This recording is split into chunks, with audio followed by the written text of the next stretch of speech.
Bonjour, aujourd'hui c'est 17 Tammuz. Alors on sait que de 17 Tammuz jusqu'à Tisha B'Av, c'est une période qui s'appelle Yemei Ben HaMesarim. C'est-à-dire les jours on dit entre les frontières. C'est quoi? De quoi on parle? On parle du début du Khurban, du début de la destruction du temple. Donc c'est marqué le jour de 17 Tammuz, Hamisha Devarim Er'o. Il y a 5 choses qui ont eu lieu pendant cette journée-là. La première des choses, c'est dans le passé, quand Moshe Rabbeinu est monté au ciel pour chercher l'étape de la loi. Malheureusement, il a vu que le peuple d'Israël, ils ont fait le Hegel, ils ont fait le veau d'or, alors il les a jetés, il les a brisés.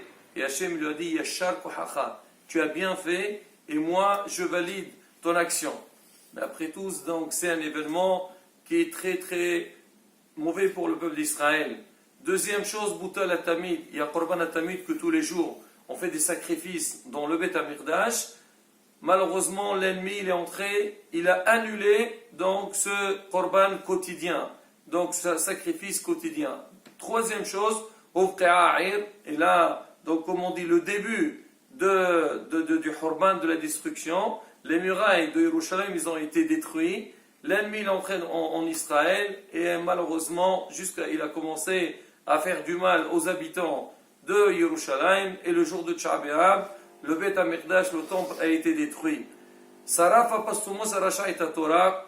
Apastumos, c'était donc quelqu'un de très important, il a brûlé la Torah, donc c'est un jour douloureux, c'est un signe douloureux.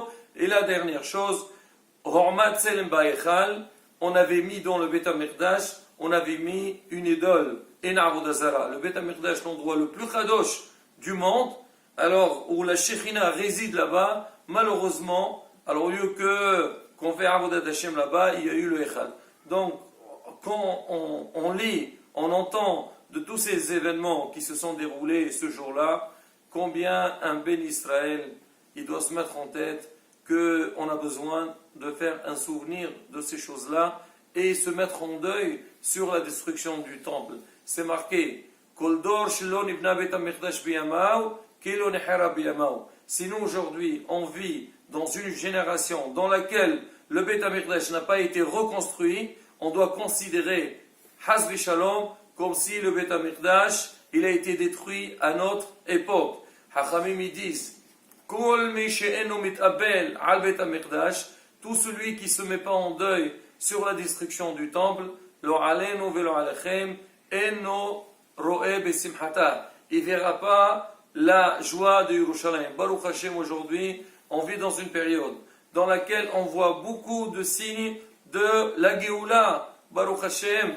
Alors on doit travailler encore plus. On dit toujours les derniers moments, c'est les moments les plus difficiles. C'est vrai, il y a beaucoup de nisyonotes, il y a beaucoup de choses qui sont difficiles, mais derrière ça, il faut savoir que Be'ezrat Hashem, très prochainement, Be'ezrat Hashem, on aura la Géoula. Donc chacun doit prendre sur lui pour Be'ezrat Hashem pleurer la destruction du temple, et suite à cela, Akadosh Baruch Hu écoutera nos prières et Be'ezrat Hashem, on aura le Beth HaMikdash.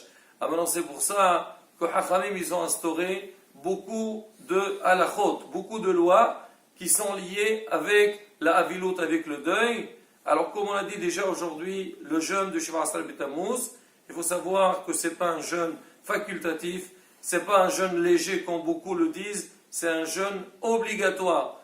Pour certains, on a permis les femmes enceintes, les femmes qui viennent d'accoucher. Alors là aussi, une femme qui allait, mais une femme qui a accouché, beaucoup ils disent si jamais elle est dans les 2 ans après l'accouchement, elle ne jeûne pas. Non, Moreno Rav Yosef, lui-même il a écrit dans son livre dans la Chot Purim, il a dit, quand j'ai dit que les femmes qui sont dans les 12 mois après l'accouchement peuvent ne pas jeûner, on parle bien sûr de celles qui allaitent, et sinon pour les femmes qui sont faibles. Mais si une femme, Baruch Hashem, elle est en bonne santé, il n'y a aucune raison que cette femme se sente dispensée. Bien sûr, les malades aussi, ils sont dispensés de faire ce jeûne-là. Maintenant, en dehors du jeûne, il y a aussi, Hachamim, ils ont instauré ce qu'on appelle Tikkun Hasod. C'est quoi Tikkun Hasod?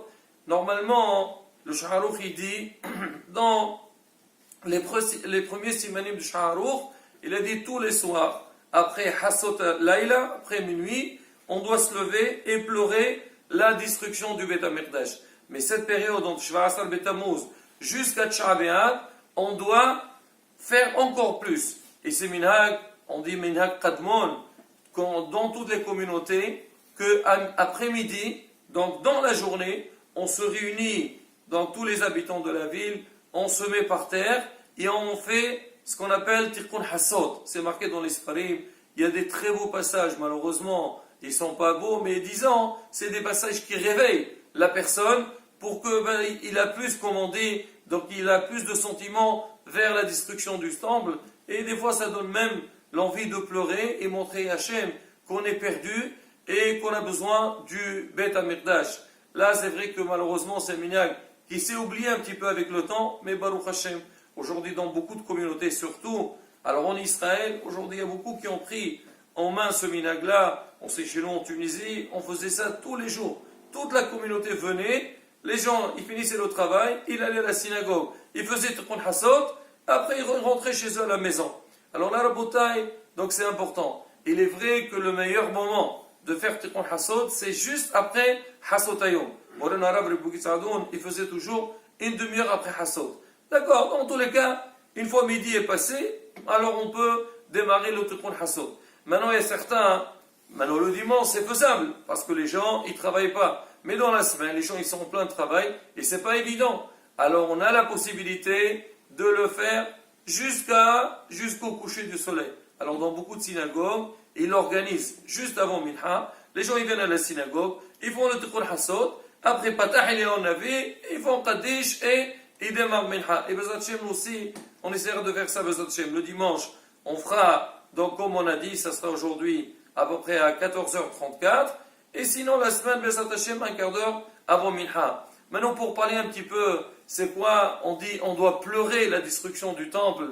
Et l'homme il ne peut pas pleurer s'il ne voit pas la gravité de la chose. Quand est-ce qu'un homme il donne de l'importance à une chose?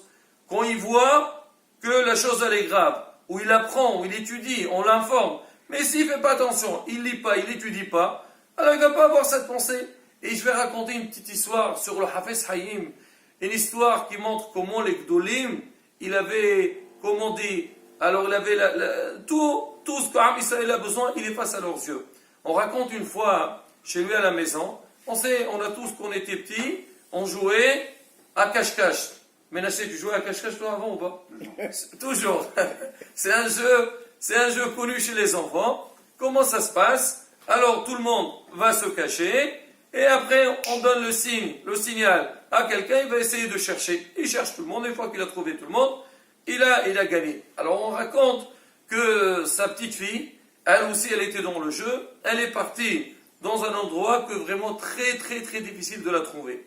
Alors les enfants, ils ont commencé le jeu, ils ont essayé de chercher, et on ne l'a pas trouvé, on a passé à autre chose. Ils ne vont pas passer la journée à la chercher, ils sont passés à autre chose. Et elle, quand elle a vu que tout le monde est parti, et ils ont commencé à faire un autre jeu, ça l'a beaucoup vexée. Elle dit, c'est de quoi ils m'ont délaissé? Moi j'étais la meilleure, ils ne m'ont pas trouvé normalement, alors il ne doit pas partir d'ici avant qu'ils me trouvent.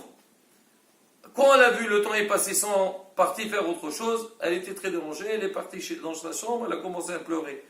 Le Hafez Haïm, il arrive à la maison, il voit sa fille pleurer. Il dit, qu'est-ce que tu as ma fille, pourquoi tu pleures? Elle lui a raconté, elle a dit, voilà, regardez, moi je me suis caché, ils n'ont pas réussi à me trouver, ils m'ont délaissé et ils sont partis faire autre chose. Alors le père, il a vu sa fille, ça lui a fait de la peine, il a dit, mais bon, t'inquiète ma fille, voilà, il lui a donné un petit bonbon, il a calmé, il dit, vas-y, va jouer avec les autres. Et lui, il est parti dans sa chambre. Alors 5 minutes plus tard, il y a sa femme, elle a entendu que son mari est arrivé, elle entre dans la chambre, elle le voit, il est assis, il pleure. Il dit, dis-moi, Rabbi Israël, qu'est-ce qu'il y a, pourquoi tu pleures? Il lui a dit, la petite. Il dit quoi? Il lui raconte, il dit quoi? Toi aussi, tu as de la peine parce que, comme la petite, parce qu'ils l'ont pas cherché. Il a dit, non, pas du tout, je sais, c'est une petite, voilà, je lui donne un petit bonbon, tout est mis en place. Mais quand j'ai vu la petite pleurer, ça m'a rappelé à Kadosh Baruch Hu. Maintenant, ça fait combien d'années? C'est marqué quand Am Israël, elle est partie en exil à Kadosh Baruch Hu. Lui aussi, c'est marqué la Shechina Bamistarim. Elle est dans des cachettes, se trouve. Elle attend le jour que nous, on la ramène. C'est-à-dire, Hachem, qu'est-ce qu'il veut lui? Qu'Am Israël fasse tchouva et on le demande pour qu'il revienne parmi nous et qu'il y a la reconstruction du Beth Amikdash. Il dit, nous aussi c'est pareil. Hachem il s'est caché parce qu'on s'est mal conduit. Au lieu que nous, on fait le maximum possible pour le ramener, et on l'a délaissé. Une petite, parce qu'on l'a laissé quelques minutes, elle a commencé à pleurer, elle a de la peine. Alors qu'Hachem, on l'a laissé, ça fait maintenant pratiquement 2000 ans. Alors quel Sa'ar, ce qu'on appelle Sa'ar Shechina. Donc la douleur de la Shechina qui n'est pas présente. Et là, Rabotai, quand un homme il lit une petite histoire, une histoire pareille, combien ça peut nous réveiller et prendre les choses, comme on dit, au sérieux. C'est vrai que certains disent, moi j'ai pas l'habitude. Certains disent, moi le jeûne, pour moi c'est pas important. Moi maximum, Kippour sur Meitcha Be'av, et si je peux, je le fais, je ne veux pas. Ah, les autres, c'est pas bon. Pas du tout. C'est marqué, Hayavim, Tzarichim letabel à Bet HaMikdash. Hachamim, ils nous ont fait des minagim, comme ce minag de Tikkun Hassod. Comme il est important. Et il y a une sensation spéciale. Quand tu partais. Pourquoi tu es par terre? Oui, je suis par terre parce que le Beth HaMikdash est détruit. Je pleure le Beth HaMikdash. Je fais des tfilotes pour le Beth HaMikdash. On dit à Hachem, on laisse pas l'affaire. On n'est pas bien. S'il te plaît, fais quelque chose pour nous. Ramène-nous donc la Géoula. Donne-nous le Beth HaMikdash. Et quand Hachem y voit qu'on est sincère, qu'on l'appelle, et on veut que, à tout prix qu'il nous ramène le Beth HaMikdash, ben, Hachem, on sera azoré la Géoula b'mehera b'yameinu. Amen. Kene Rason.